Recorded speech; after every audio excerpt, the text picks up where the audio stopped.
Something you hear about millennials is that we like authenticity. We value truthfulness. We value experience. One of the challenges of being a spiritual leader for people, being a director, caring for people's souls, is I only experience certain things. The width, the breadth of my experience is fairly small, and it's not indicative of everybody. I tend to, in these videos, focus on practices that I know more intimately, more deeply, and that feels more authentic because I can tell you with honesty and certainty, this one has worked for me. But that experience is too limited. So I'm going to try to be more of a teacher in a sense. We're going to look at more practices, some of which I've done, dabbled in, and not found they jive with me, some of which do jive with me, some of which I've never even tried, and maybe I should be trying with you. But the point is that there's so many practices because there's so many different types of people. And there are so many ways to God because God wants to connect with his people. And so I need to get over whatever the hang-up is that would have me only talk about disciplines that have worked for me. Because what doesn't work for me might actually work and might resonate really, really well with you. So I'll ask you to be patient with me, to be open to the idea that I'm not an expert in all of it, but that I do believe your spiritual well-being matters greatly. And so it's worth trying to find something that will work for you. And I haven't necessarily experienced it, but I will try to bring before us practices that have worked for others in the faith, for historic people, for monks and nuns, for pastors, for lay people, for missionaries, for people in the church that just tell me of stories of things they like to do that work for them.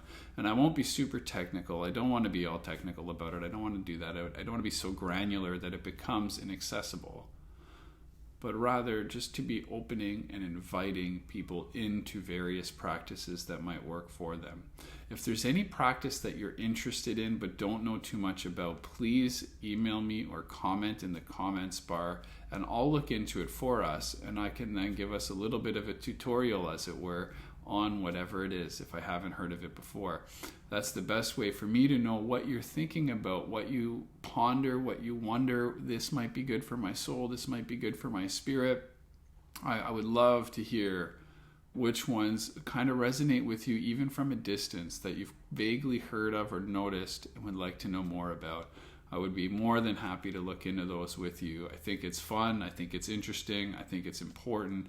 I think it's valuable. And so please take the time, do that. Think about some of these and send them to me, and be gentle with me as we go. And I inevitably fumble at times, and I'm trying to help us all in this journey of faith. So let's walk that walk together, figuring out what's going to work for each and every one of us. We have an opportunity during this COVID moment that seems to have no end in sight, this opportunity to try the 5-minute bite-sized versions of stuff and see what sticks and what doesn't. And at the end, we might be totally different people for having done it, more Christ-like, more sanctified, more holy, people that other people want to know, what is it you have? Why do you have it? How did you get it? I want it. I want that.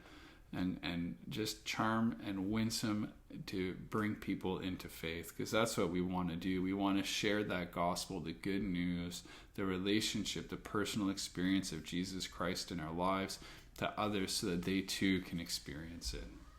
And the best way to do that is to try any number of avenues, because there are so many different people that have unique needs and will flourish in unique ways, and there's their own path to God is somewhere. Our job is to find ours and then to help other people find theirs.